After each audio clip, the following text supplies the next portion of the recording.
How to add outlined shapes with Fusion in Davinci Resolve. Right-click in the Media pool and select New Fusion Composition. Double-click on the composition to open it on the Fusion page. Open up the Effects panel, expand Tools, and click on Shape. Add a star and a render node and attach them to the media out. Now we have this star shape, but I want it to be outlined.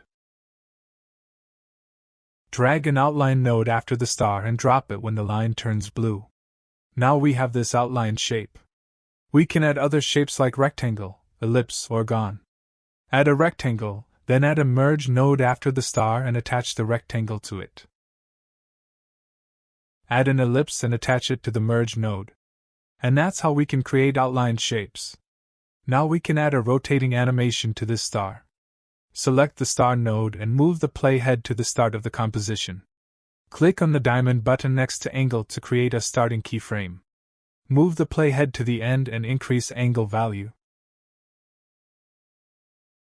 Now go back to the edit page, drag the composition into the timeline and use it. Anyway guys, thanks for watching and I hope you found this useful.